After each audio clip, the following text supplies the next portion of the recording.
2016, and I call this meeting of the Bellevue Planning Commission to order.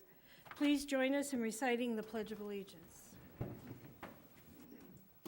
I pledge allegiance to the flag of the United States of America and to the republic for which it stands, one nation, under God, indivisible, with liberty and justice for all. Ms. Harbin, will you please take roll? Yes. Madden? Here. Jacobson? Here. Smith? Here. Gladback? Here. Kane? Here. Ackley? Here. Casey? Here. Sykes? Here. Ritz? Here. Thank you. This meeting will be conducted in accordance with the Nebraska Open Meetings Act, a copy of which can be found in the back vestibule of this hearing room. At this time, I would ask that all commissioners and all audience members to please silence or turn off cell phones or any other electronic devices that could disrupt our proceedings. Thank you. At this time, I'd entertain a motion to revise or approve the Planning Commission's meeting minutes for September 29th, 2016, our regular meeting. So moved. Second. We have a motion by Mr. Ackley, a second by Mr. Jacobson. Comments? Please vote. All in favor? Motion carried. At this time, I'd like to accept into the record all staff reports, attachments, memos, and handouts regarding each application. Mr. Shuchek, any updates or additions since the packet was mailed? Yes, there are several letters that you received regarding item C1, and then also one letter, email regarding both C2 and C3, and then one letter regarding item C3 by itself.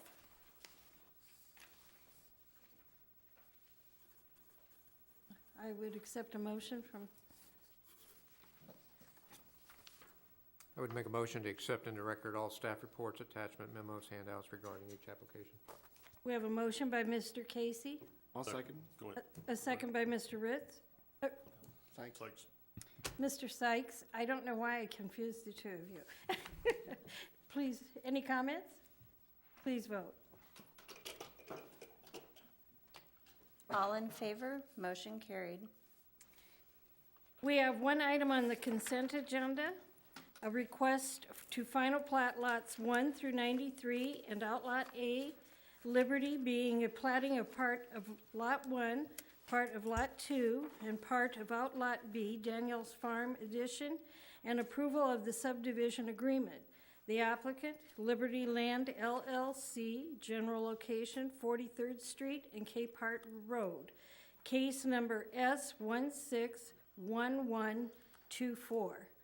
Is there anyone wishing to speak? Is there anyone wishing to move this matter to a public hearing? Okay, if not, I would entertain a motion from the commissioners. I'll make a motion to approve the consent agenda as presented. I'll second that.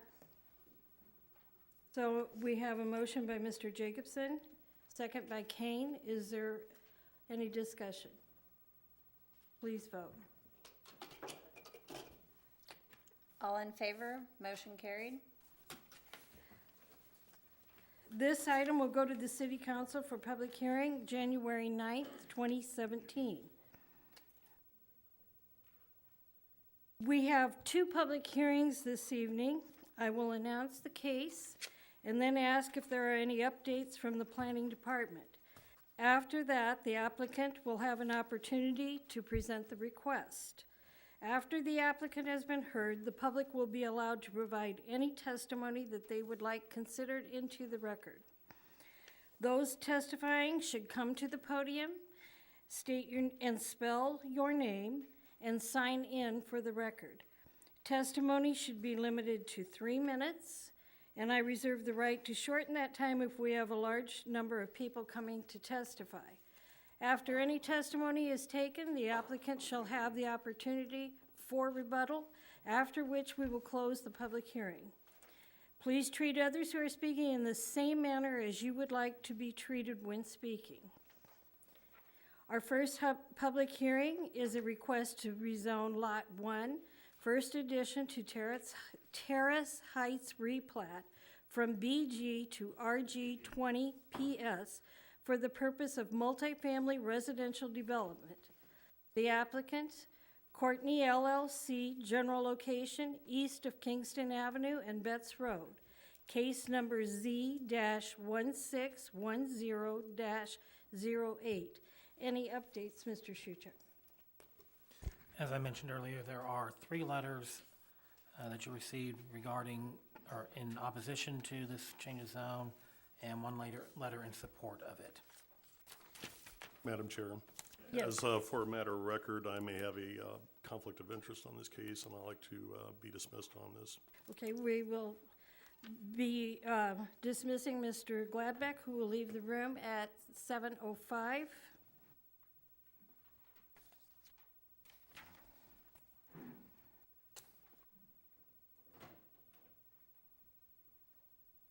If the applicant is present, would you please come forward and make your request? Present your request probably would be a better way to say that.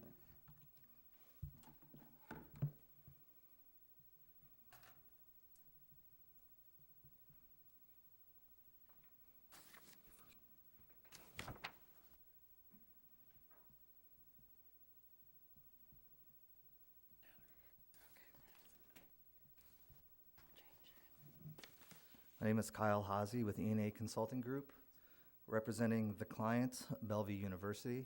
Along with myself, Mary Hawkins, the president of Bellevue University, is also in the audience tonight. I'm going to start off with a basic overview of the project and some of the site descriptions, and then Mary would like to follow me up with kind of the why behind the purpose of this request. The property that we are discussing today is located just to the southeast corner of Lloyd Street and Betts Road. As was mentioned, it is currently zoned BG. We are looking to rezone that to the residential zoning. It is a long, narrow site, as you can see on the screen. To the north, that property is Dr. Stacy's office. That is currently Zone BG. The property to the east is currently multifamily. To the south, that is also has the multifamily zoning residential, which we are looking to match. And then to the west is existing single-family residences.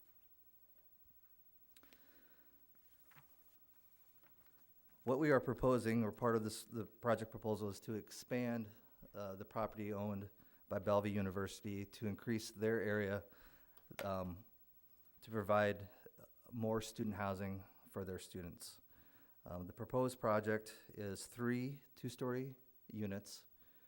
Each of those units would have, each of those buildings would have 6 units for a total of 18 units.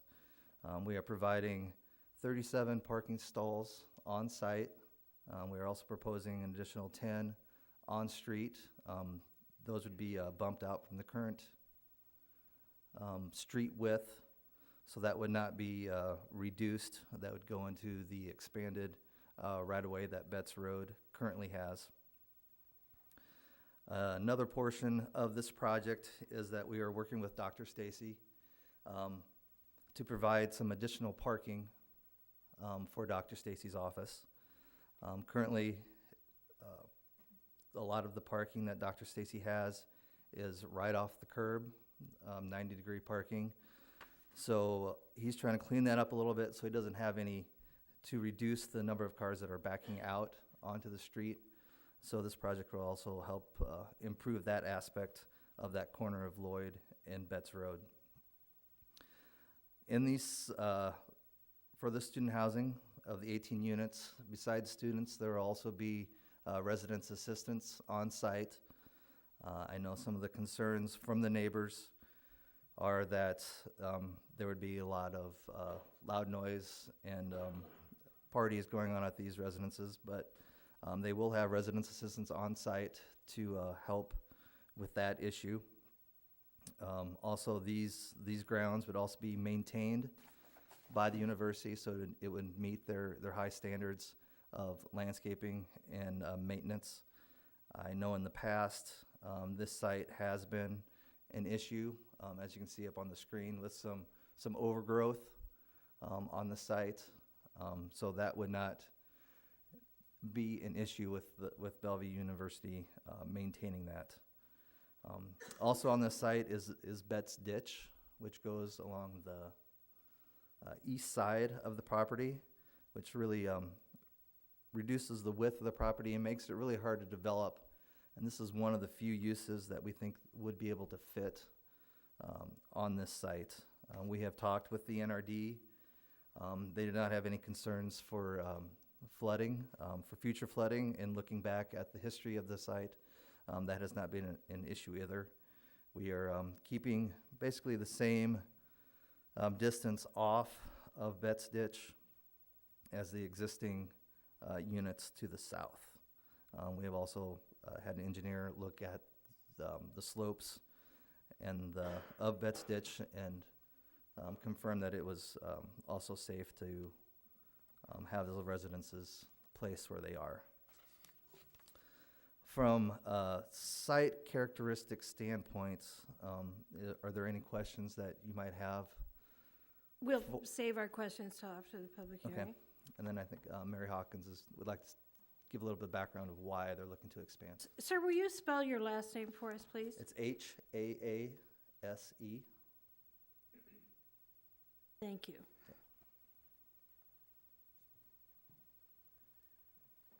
Thanks. Mary Hawkins, Hawkins, and president of Bellevue University. What has been the case for us is that there's simply not enough housing for our students in the city. The occupancy rate throughout Bellevue, which is great for landowners and apartment owners, is around 96, 98%. It presents a real problem for us when students arrive. What we've done recently is lease units from Royal Oaks Apartments. We have 4 of the 8 buildings there. The challenge is that's limiting additional available spaces for residents of the city. And as we took those buildings over, those folks lost their lease and had to move to other units. What we'd like to do is to start developing and building housing of our own so that that would increase the supply of affordable housing in Bellevue, which is an issue, affordable leased housing. The other things with these sites, this site, is that it's very conducive for students to get to the university pretty easily. We have public transportation bus line on the corner of Lloyd and Galvin that the university has provided some bus shelter for that will be built with the cooperation of MAPPA. We also are very close to shopping and grocery because many of the students don't have cars and they're walking. And we have adequate parking on site that we're not actually anticipating parking along Betts Road. As well, if they have some overflow, they can go over across the street to the university for additional parking. Kyle talked a little bit about RAs. We're a non-smoking and no alcohol campus, and we will enforce those rules at the housing. We also don't have student organizations that would lead to the kinds of parties and so forth that you run into in some traditional institutions. We have not had problems at Royal Oaks. We've managed to keep students in order. We've got inspections going through. We furnish the apartments ourselves, and we would do all the landscaping and lighting. We did convey to the neighbors our intent and invited them to an open session at the university right before this meeting and met with 2 of them and were able to answer their questions and help them understand what we were doing and alleviate their concerns. So it's very important to us to be part of the strong community that we have here with safe, affordable housing and by continuing to increase that supply. So that's our intent with adding housing to these to that site. Thank you.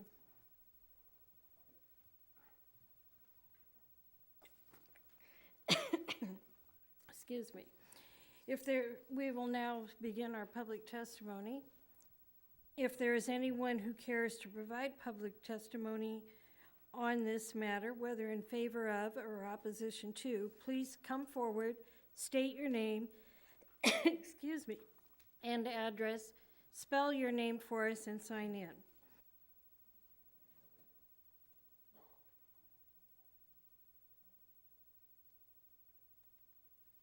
No one wants, please come forward, sir.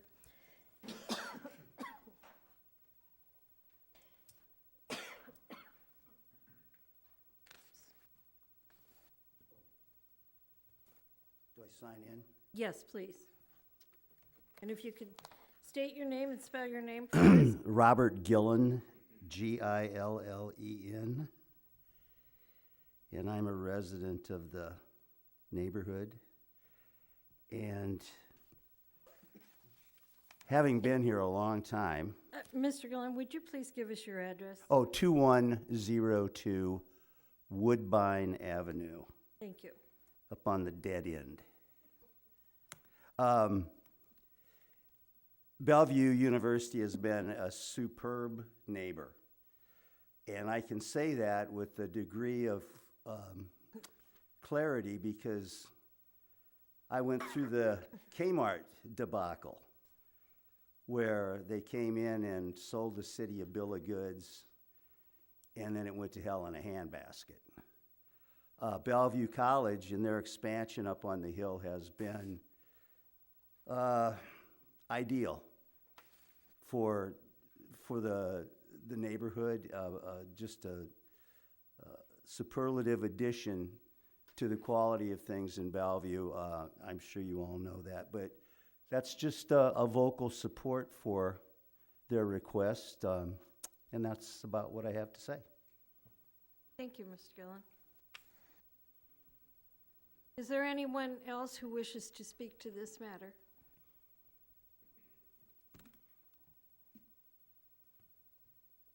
Seeing no one, I'll close the public hearing and turn it over to the commissioners.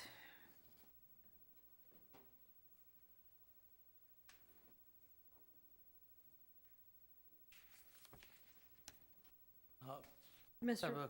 a quick, I just have a quick clarifying question. The applicant, is it Courtney LLC, like in the main agenda, or is it Bellevue University as on C1?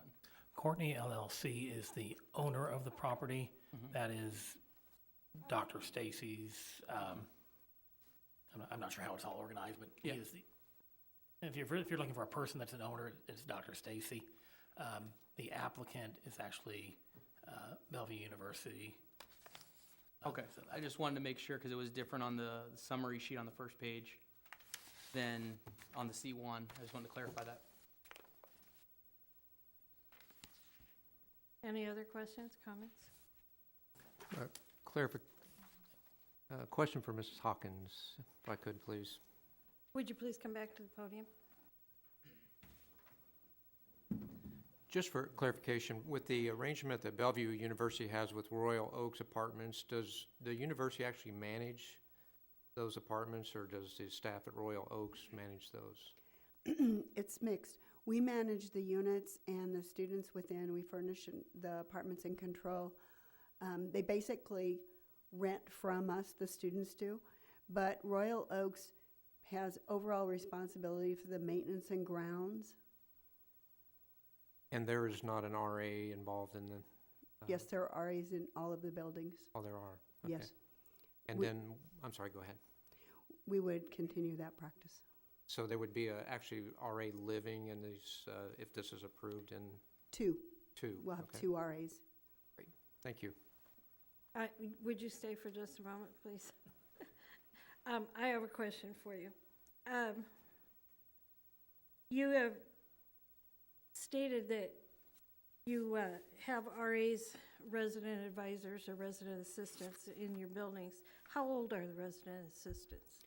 Usually they're either graduate students or seniors. We also can use staff, but we try to allow some of our higher seniors and graduate students the opportunity to get work experience. I was pleased to hear that you said that you would like to avoid parking along Betts Road.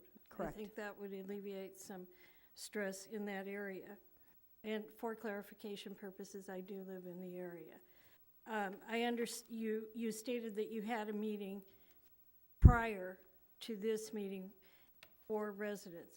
How was that advertised, and to what residents was the information given? We inserted letters in their doors on Sunday. We had an explanation of what we were doing. I had my business card, and we invited them either to call me or to come to the university today at 5. So down Betts Road, about to where the Everett Park is, and then up 2 to 3 houses in on each of the streets leading down. Only 2 or 3 houses. Mhm. May I ask why you waited until just prior to this meeting to hold an information meeting for the neighborhood? Because of the fact that we had met with architects today, we had a better sense of what the buildings would look like, the footprint, and we could explain that to the neighbors. Actually shared with them some photos, images of the design of the buildings. Okay, thank you. Is there anyone else who has a question for Ms. Hawkins? If I may, just a quick one. Are these residences year-round, or are they going to be move in, move out with the school year? Most of the time, the students will be there from 10 to 12 months, but some students do go away for the summer, some of the athletes, so it could be that they would be partially empty. Some of the units may be empty, or some of the bedrooms may be empty during this, like July and August. But you wouldn't have an influx of 18 new students one day in September and an outflux one day in May, whatever. We would hope not. And then just another question, and maybe you know or maybe you don't. What was the number of parking places you were looking at when it was considered to be a parking lot relative to what we have now? Was it? I'll try. Actually, Dr. Stacy is the one who was looking at turning it into a parking lot before Bellevue University got involved. I don't think we ever saw any sort of plan from him. And it wasn't a great number, and he floated other ideas by us about some sort of storage and whatnot that we really weren't in support of any type of storage units there. So it would, I think, for Dr. Stacy, a fairly small parking area. Okay. So you can't say if this is an increase or decrease from the proposed parking layout? I would say it's a more intense use than what the parking, well, just any sort of development is going to be more intense than parking itself. But again, I believe that the parking that Dr. Stacy was proposing was a fairly small parking area. All right, thank you. Ms. Hawkins, does Bellevue University own the 2 adjoining, or will be, should this be approved and these buildings built, the 2 other apartment buildings? No, we don't. Area. Thank you. And the other thing that had come up before, and as a resident, the land up by that new building, the Kmart building, that vacant land that's up there, we don't own that either. Thank you for clarifying that, because I believe that people in the area, in the Twin Ridge area and the adjoining, what is that called? Terrace Hills area? Or Terrace Heights area, have believed that you own all of that land. And I think that's We don't. good to know. Thank you. Anybody else? That answered the one question I had for, Oh, thanks. I do have one question for staff, if I might.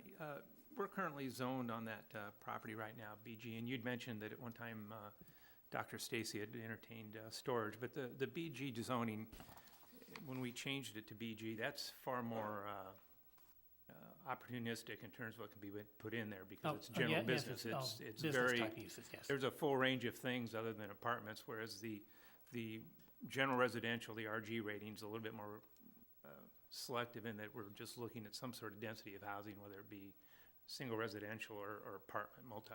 Yes. So general businesses, I just happened to look at the BG general businesses, like commercial parking lot would be one, but food and seed store could have been one as well. And that by changing the zoning back to RG, we kind of take that off the table. Yes. Okay, thanks.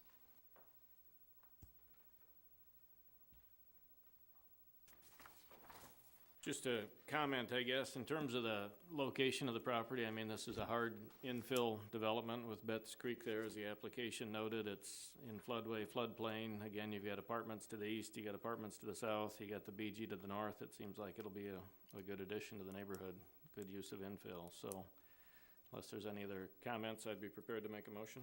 I do have a comment that I would like to make. I think, Ms. Hawkins, that Bellevue University created an issue for themselves, or at the very least committed quite a faux pas by not including all of the neighborhood people and being invited to your meeting. And I would say that because this is a hot button issue and has been for 40-some years that I know of. It's obvious that Bellevue University has certainly done its homework and done its investigation. You've gone to the Board of Adjustment, you've gone to the Planning or Design Review Board. I think Bellevue University, I agree with Mr. Gillen, I think that Bellevue University has been an excellent neighbor for that neighborhood, for those two neighborhoods. But I think this could, by not including the people and not informing them of different things, or we're thinking of, could be harmful to the image of the university in that neighborhood.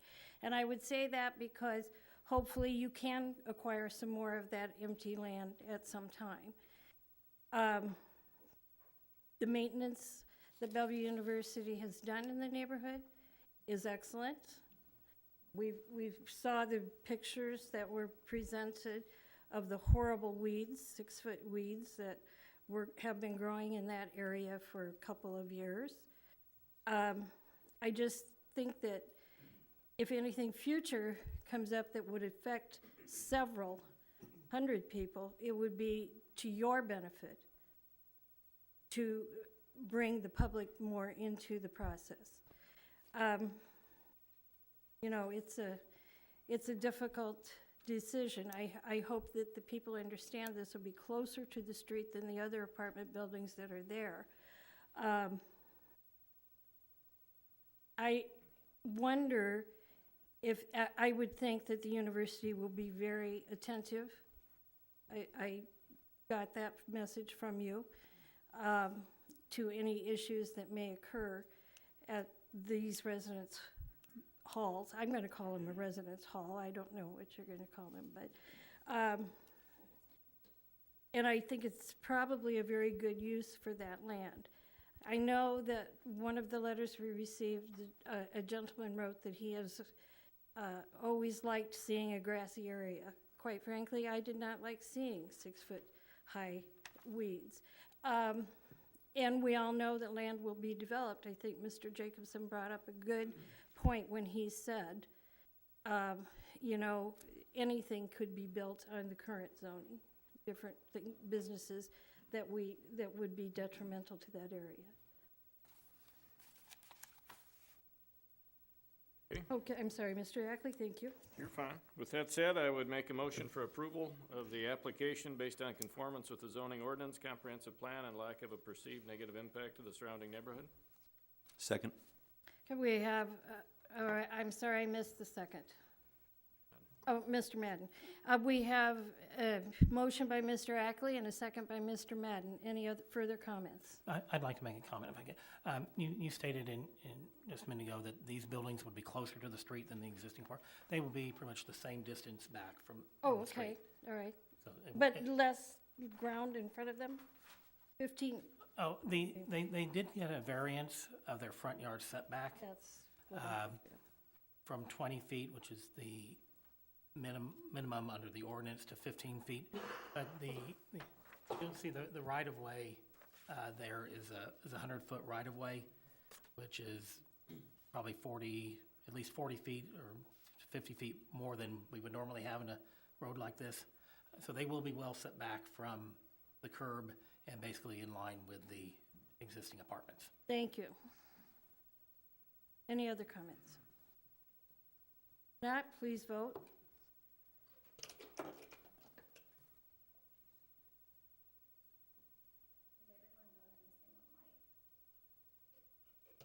Again?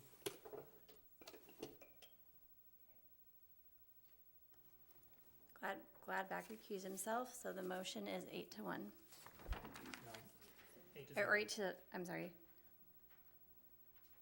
Okay, this has been approved, and we'll move to the city council for public hearing on January 23rd, 2017.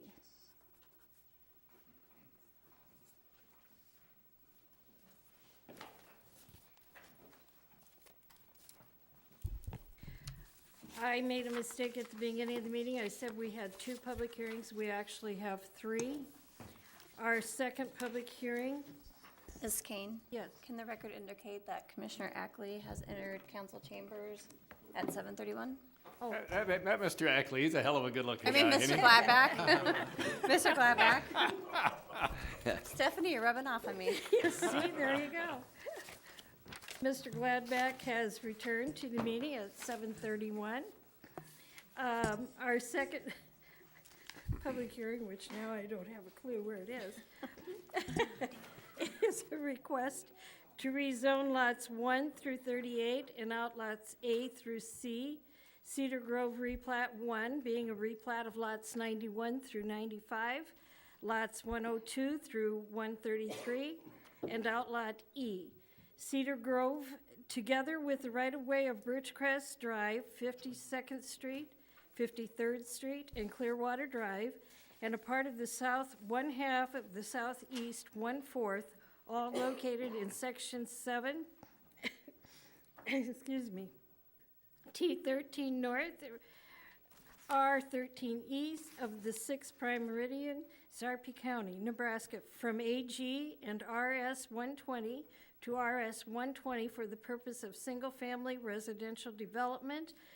Preliminary plats lot 1 through 38 and lots A through C, Cedar Grove replat 1. Final plat lots 1 through 38 and outlots A through C, Cedar Grove replat 1. And approval of the First Amendment to the Cedar Grove subdivision agreement. The applicant, Boyer Young Development, general location 51st Street and Birchwood Drive, case numbers Z-1611-09, S-1611-25, and S-1611-26. The explanation is probably longer than the hearing. Mr. Shuchek, any updates? Yes, we did get the one email from Stephen Thomas regarding this application.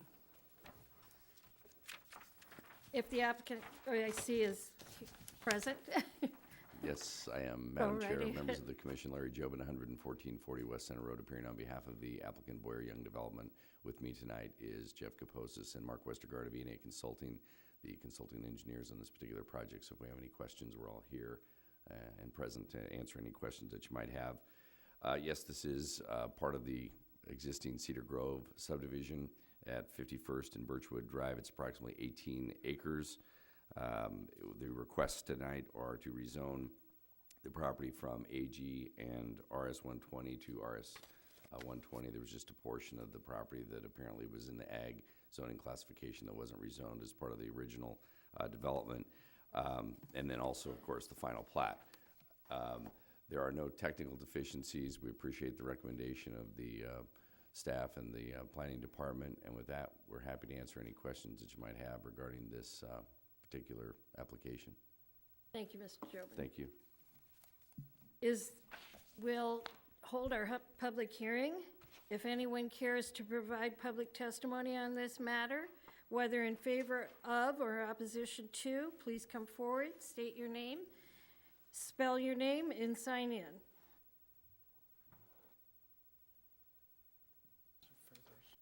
Seeing no one, I'll close the public hearing and turn it over to the commissioners.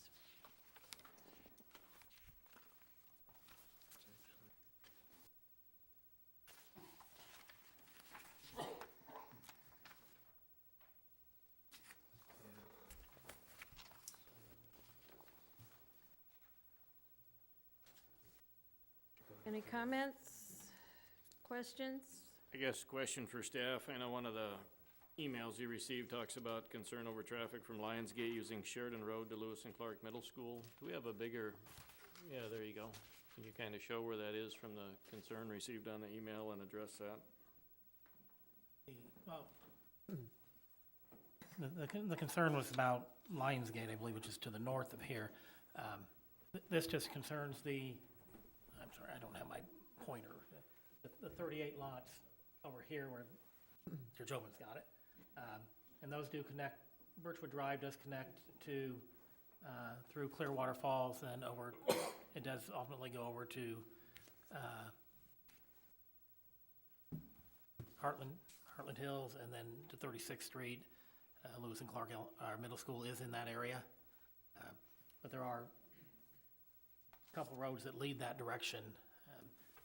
There may be traffic between the two. I don't think there will be general traffic,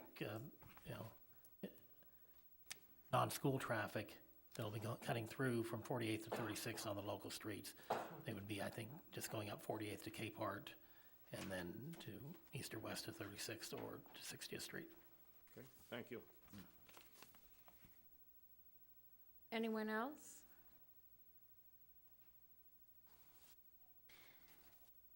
And what are the wishes of the commission? Seeing or hearing no other comments from the board, if I may, I'd like to make a motion to approve the rezoning request based on the information presented and lack of negative impact to the neighborhood surrounding it. Specifically to approve the rezoning of lots 1 through 38 in the outlots, and the preliminary lot plans 1 through 38, final plot 1 through 38, and approval of the First Amendment of the subdivision agreement. Second. Okay, we have a motion by Mr. Jacobson, a second by Mr. Ackley. Any further comments? Please vote. All in favor? Motion carried. Okay, this motion has been approved, and it will go to City Council for a public hearing on January 23rd, 2017. Our next public hearing is a request to rezone lots 1 through 13 and outlots A through H, Lionsgate, being a platting of the north 1/2 of the southeast 1/4 and a portion of the south 1/2 of the southeast and 1/4, all located in section 7, T13 North and R13E of the 6th Prime Meridian, Sarpy County, Nebraska, from AG to RS72 PS for the purpose of single-family residential development and preliminary plat lots 1 through 213 and outlots A through H, Lionsgate. Applicant Boyer Young Development, general location 48th Street and Sheridan Road, case numbers Z-1609-07 and S-1609-20. Any updates? Yes, you did receive a letter from Randy Sump regarding the zoning and traffic going through his property. I would like to point out that his property is actually to the west over the next one, that 80 acres up there. So he will have traffic through his property once that property develops. So it's not like not like any of this traffic will affect his property until he actually comes in to develop it. And that will be through, actually, Papillion, they're in Papillion's jurisdiction. Mr. Jobin? Thank you, Madam Chair, members of the Commission. Larry Jobin, 11440 West Center Road, appearing on behalf of the applicant Boyer Young Development. And also with me again tonight is Jeff Kaposis and Mark Westergaard of E&A Consulting, the consulting engineers on this particular project. So if you have any questions of the development team, we are here to answer any questions. Again, this location is at 48th and Sheridan Road. This particular development is about 88 acres, and it's shown here as a little flag that comes down next to the Cedar Grove development. The proposed rezoning is consistent with the comprehensive plan. The recommendations and the requests that are being asked of you tonight is to rezone the property from ag to RS 72 planned subdivision, which will allow for 7,200 square feet lots. The preliminary plat does consist of 213 lots and outlots A through H. Lot 213 is actually a 1.576 acre park that I believe is also consistent with your park plan. The planned subdivision is being requested for the reason that we're reducing a couple of the setbacks that would otherwise be required with the RS 72 zoning. The two setbacks that we're adjusting are the rear yard and the side yard setbacks. What's required in the rear yard is 35 feet. What's being requested is 25 feet. And then on the side yard, what is required is 7 feet, and we're requesting 5 feet. And this is similar to the waiver requests that were made on Clearwater Falls on the other side of 48th Street. So it'll be consistent with the lots that were developed in Clearwater Falls. The reasons for the adjustments to the setbacks are really because of the natural features and stormwater management that will be required with this particular development. There's a lot of drainage ways that come through this particular property, and I don't know if you have the plat there that you can show with the various outlots, but like this here is a drainage way. This, of course, is the park area. There's another drainage way that comes through the middle of the subdivision as well. So in order to get the density that we need, you need to waive those two setback requirements. By not doing that, we would actually lose about 10 to 14 lots within the development, which would actually lower the proposed valuation between $2.7 million and $3.8 million, which would impact the debt-to-value ratio to make this project really not feasible.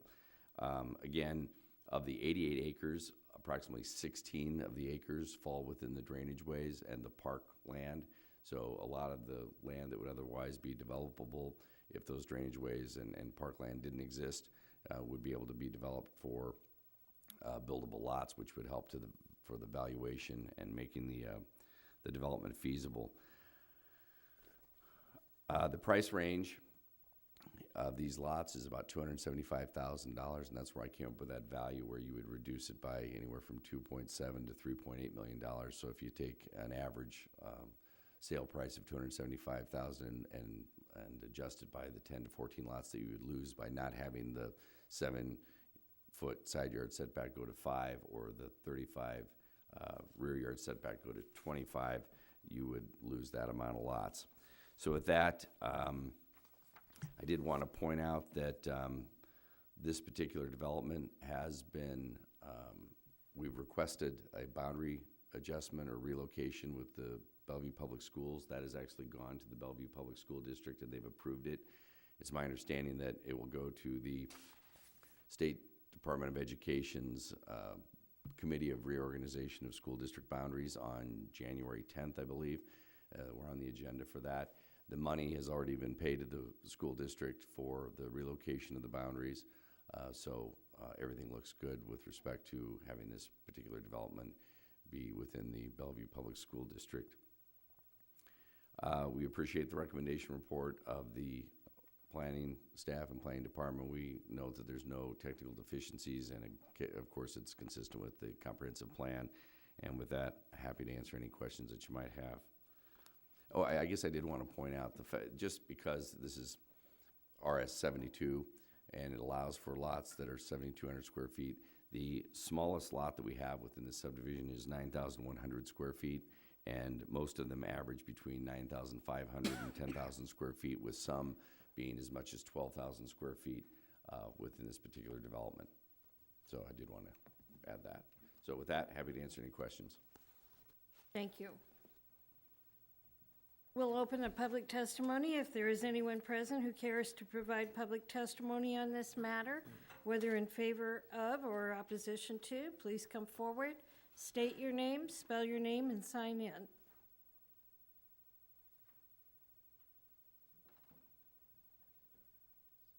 Seeing no one, I will close the public hearing and turn it over to the commissioners. Commissioners, What are your wishes?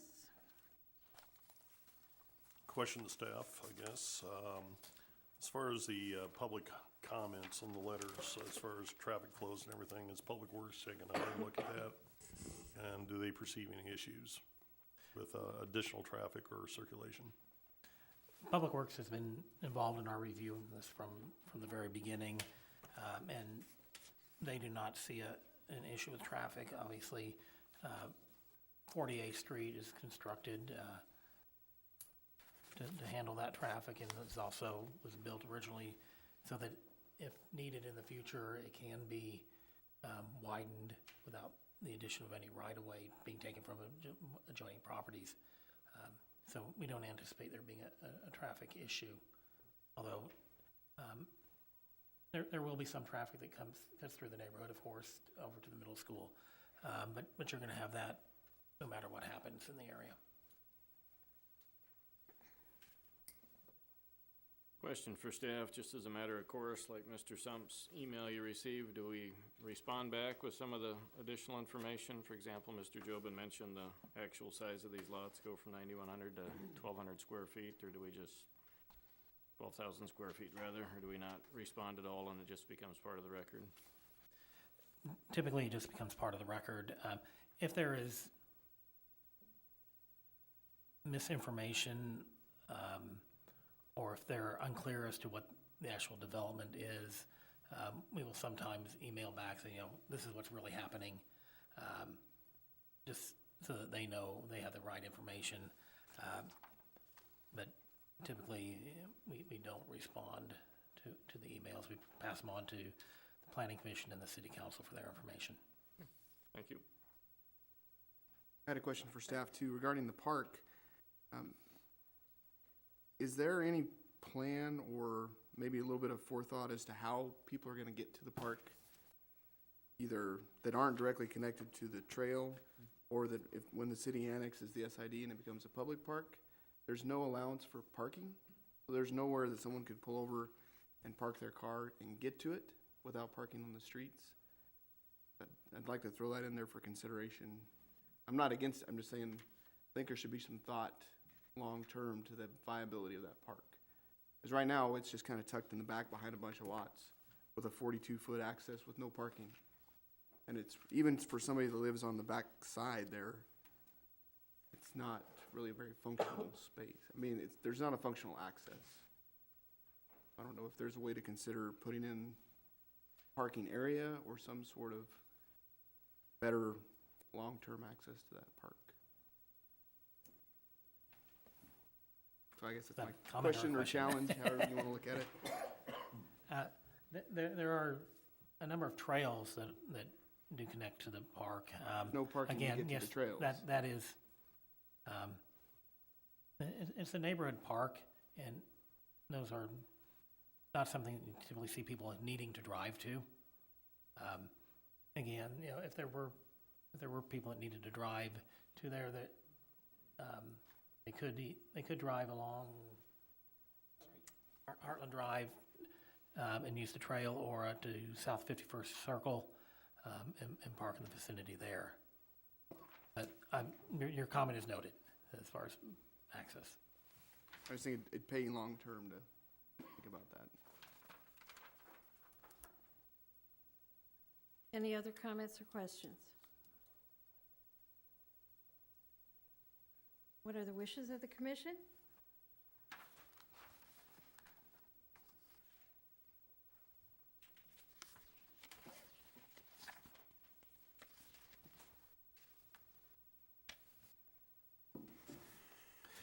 Well, I made a motion to vote for the approval of C2. I think I'll take a stab at C3 unless somebody has an objection to that. I'd make a motion to approve the applicant number C3, the requested rezoning of lots 1 through 213, outlots A through H, AG to RS 75-PA for single-family residence, and then approve the preliminary plat lots 1 through 213 on the basis of the information presented and lack of negative impact to the neighborhood surrounding this proposed development. Second? We have a motion by Mr. Jacobson, a second by Ms. Smith. Any questions or comments? Please vote. All in favor, motion carried. Okay, this motion, this item will go before the city council for public hearing on January 23rd, 2017. That concludes our formal business this evening,